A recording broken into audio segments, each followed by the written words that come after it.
भक्तों,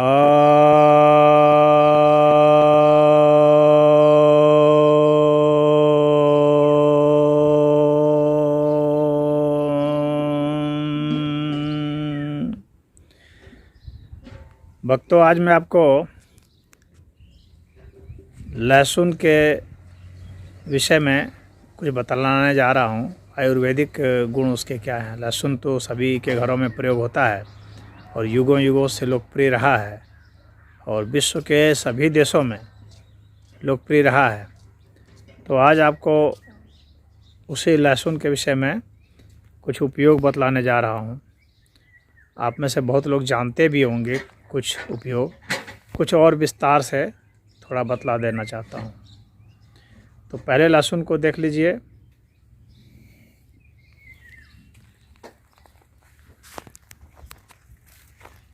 ये लहसुन के पौधे हैं। ये फसल अब तैयार हो गई है। इसकी पत्तियाँ देख सकते हैं किस तरह की होती हैं और ये गांठ इसकी निकलती है।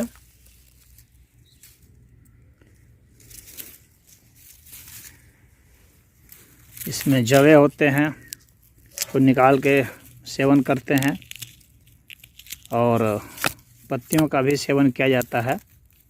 कच्ची पत्तियों का, सूखी पत्तियों का तो नहीं, कच्ची पत्तियों का सेवन करते हैं। लहसुन की फसल भारत में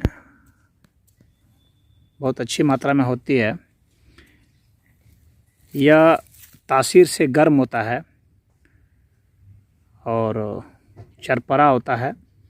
इसमें कसेला स्वाद भी होता है, कड़वा स्वाद भी होता है, मीठा भी और नमकीन भी स्वाद होता है। यानी 5 स्वाद इसमें पाए जाते हैं, सिर्फ खट्टा स्वाद नहीं पाया जाता है। इसमें विटामिन भी पाए जाते हैं और खनिज पदार्थ पाए जाते हैं। मैग्नीशियम है, आयरन है, कैल्शियम है, फास्फोरस है, लेकिन सबसे ज़्यादा सल्फ़र की मात्रा होती है और मैंगनीज़ की, और कॉपर भी पाया जाता है। यह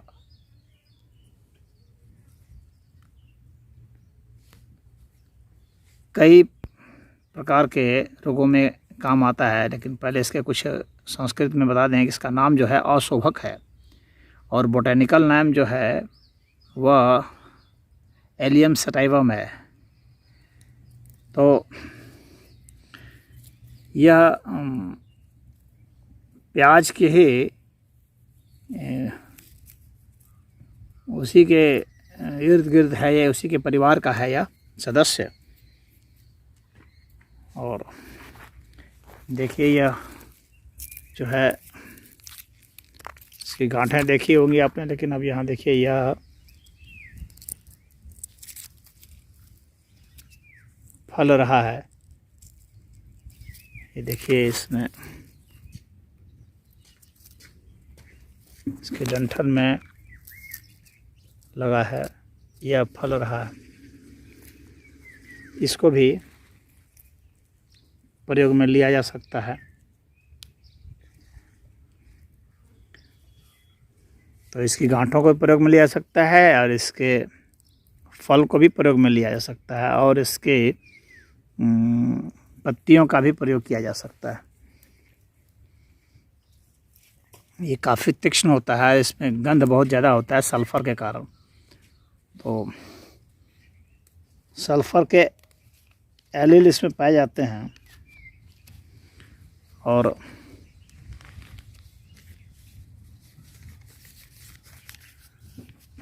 सल्फ़र के इसमें कई सारे डाइसल्फाइड भी पाया जाता है और गामा ग्लूटामाइल सिस्टीन पाया जाता है।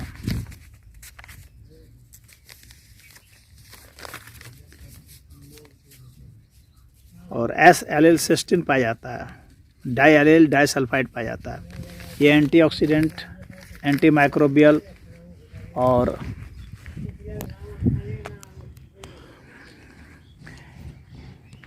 एंटी कैंसर प्रॉपर्टीज़ में होती है। कैंसर के रोग में भी यह बहुत काम आता है, क्योंकि इसमें सल्फाइड के कंपाउंड बनते हैं, तो वे जो है कैंसर की कोशिकाओं में खून का संचार नहीं होने देते हैं, इसलिए यह कैंसर को रोकता है। यह काफ़ी प्रचलित है चर्म रोग में, चूँकि चर्म रोग ये एंटी माइक्रोबियल एंटी फंगल होता है, चर्म रोग को बिल्कुल नष्ट करता है। कवक की जो कोशिकाएं होती हैं उसको यह समाप्त करता है।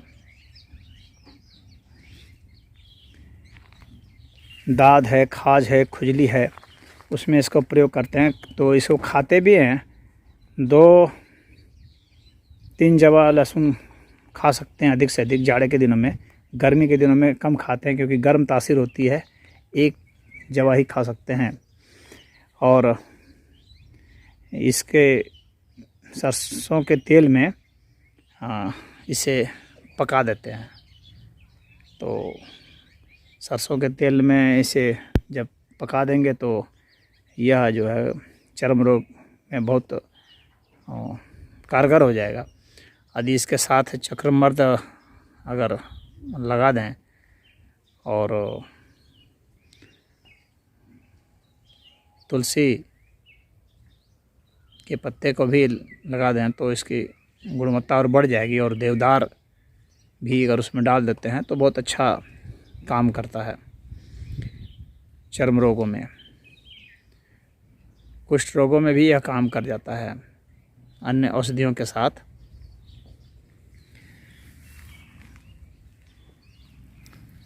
मालकांगनी वगैरह इसमें मिलाया जाता है तो उसमें कुष्ठ रोग में यह काम आ जाता है। हृदय रोग की यह बहुत अच्छी दवा है, क्योंकि ये ब्लड प्रेशर को नॉर्मल कर देती है। हाई ब्लड प्रेशर वालों के लिए बहुत अच्छा है, क्योंकि ये जो कोलेस्ट्रॉल लेवल है, एलडीएल कोलेस्ट्रॉल जो होता है, जो नुकसानदायक होता है, उसमें बहुत अच्छा काम करता है। उसके 15% तक ये कोलेस्ट्रॉल को गिरा देता है लेवल, और जो धमनियां हैं उसे फैला देता है, खून की धमनियों को। इसके कारण है कि ब्लड प्रेशर को सामान्य कर देता है। ये खून को पतला करता है, इसलिए जो खून को पतला करने वाली दवा ले रहे हैं उनको ज़्यादा इसको नहीं खाना चाहिए, और दवा लेने की ज़रूरत ही नहीं रहेगी अगर इसको खाएंगे तो, क्योंकि ये खून को सामान्य रूप से पतला करता है और शरीर के हर अंग तक पहुंचा देता है। इसलिए जोड़ों में दर्द, गांठों में दर्द अगर है तो उसमें काम करता है। रूमेटॉइड जो बीमारी होती है, जिसमें कि संधि शोथ हो जाता है, सूजन में काम करता है, या दर्द में काम करता है। पूरे शरीर में कहीं भी दर्द है तो उसको यह दूर करता है। यह यौन रोगों के लिए बहुत अच्छा है। नपुंसकता का इलाज करता है। जो लहसुन का प्रयोग करते हैं वे नपुंसकता की बीमारी से बचे रहते हैं। गैस को भी यह दूर करता है। और मुख के रोग में भी यह काम आता है। चूँकि एंटीबैक्टीरियल होता है तो दांतों की सड़न को यह रोकता है। हालांकि मुख में यह गंध लाता है, लेकिन यह गंध ही इसका गुण है। इसके कारण ही इसको महत्व दिया जाता है, और यह जो है अपने उन गंधों से ही जीवाणुओं को मार देता है। तो उसमें इसका बहुत अच्छा रोल है। और हृदय रोग के लिए यह काफ़ी वरदान माना जाता है। वाल्व वगैरह को यह ठीक कर देता है। सांस जिनकी फूलती है, खांसी कफ की बीमारी है, तो उसको यह ठीक करता है। और राज यक्षमा से है, क्षय की बीमारी है, उसमें भी यह बहुत काम करता है, क्योंकि एंटीबैक्टीरियल और एंटी माइक्रोबियल प्रॉपर्टीज़ में होती है। जिन लोगों को मोटापा से परेशानी है तो उनमें यह बहुत अच्छा काम करता है। यह फैट को गलाता है, कोलेस्ट्रॉल लेवल को गिराता है। यह आयु को बढ़ाने वाला है, आयु में वृद्धि लाता है। कई संक्रामक रोगों से ये हमें बचाता है। ये एलर्जी से हमें बचाता है। और हमारी इम्यूनिटी को बढ़ाता है, इम्यून सिस्टम को यह काफ़ी मजबूत करता है। सिस्टीन जो है, जो अमीनो एसिड होता है, सिस्टीन इसमें पाया जाता है, तो वह काफ़ी गुणकारी है इसके लिए। और इम्यूनिटी के अलावा इसमें, इम्यूनिटी को बढ़ाने के अलावा इसमें एक और गुण जो होते हैं वह यह है कि यह दमखम बहुत लाता है, स्टेमिना बहुत ज़्यादा देता है, क्योंकि हार्ट बीट को यह थोड़ा लो कर देता है। इसके कारण जो है खिलाड़ी इसे प्रयोग में लाते हैं। पुराने ज़माने में रोमन सभ्यता में इसका प्रयोग खिलाड़ी सब करते थे अपने दमखम को बढ़ाने के लिए। तो एथलीट सब बहुत ही अच्छा परफॉर्मेंस करने के लिए इसका सेवन करते थे। 15% तक यह डिक्रीज़ कर देता है हार्ट बीट को, तो आप ज़्यादा दौड़ सकते हैं। तो जो धावक हैं उनके लिए बहुत ही अच्छा है, यह परफॉर्मेंस को बढ़ाने वाला है। और इसमें एक और खूबी यह पाई जाती है कि यह एस्ट्रोजन लेवल को बढ़ा देता है महिलाओं में। इसके कारण हड्डियों का क्षय रोक देता है, हड्डियों का क्षय रोक देता है। एस्ट्रोजन, महिलाओं में एस्ट्रोजन हार्मोन जो होता है उसको यह बढ़ा देता है। तो इसके कारण जो है फीमेल हार्मोन हो जाने से मेनोपॉज का समय भी उनका थोड़ा आगे खिसक जाता है और नॉर्मल लाइफ जी सकती है। और जो जोड़ों में दर्द होता है उसे यह दूर करने में समर्थ हो जाता है। इसमें एंटीसेप्टिक प्रॉपर्टी होती है, यानी कहीं अगर घाव लग जाए तो उस घाव को यह भर देता है। अगर छींक आ रही है और ज़ुकाम हो रहा है, सर्दी खांसी ज़ुकाम और बुखार, उसमें यह काफ़ी सहायक है, यानी आपको उससे बचाता है यह काफ़ी। तो इन सब गुणों के कारण इसका बहुत ज़्यादा महत्व है। यह कृमि को पेट से निकाल देता है। कृमि निकालने में भी बहुत ही अच्छा है। कृमि को मारने की दवा भी है यह। गुड़ के साथ इसको लिया जाता है। आप इसे शहद के साथ ले सकते हैं। यह डायबिटीज़ की भी बहुत अच्छी दवा है, यानी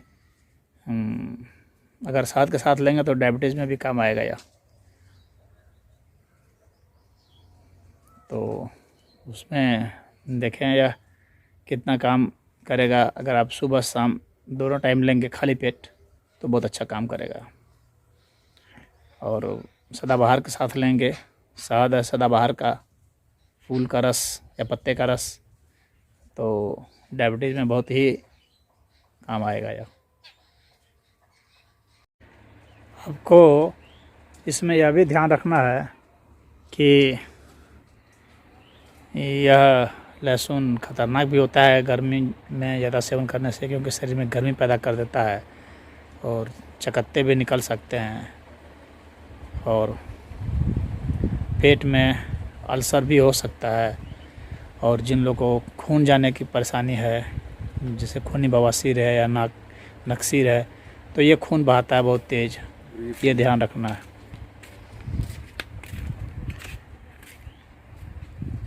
यह खून को पतला भी करता है, इसलिए जो खून को पतला करने की दवाई खाते हैं तो उन्हें यह ध्यान रखना है कि ज़्यादा दिक्कत ना आए, क्योंकि यह दिक्कत पैदा कर सकता है, इसलिए इसे थोड़ा उसमें कम खाएंगे।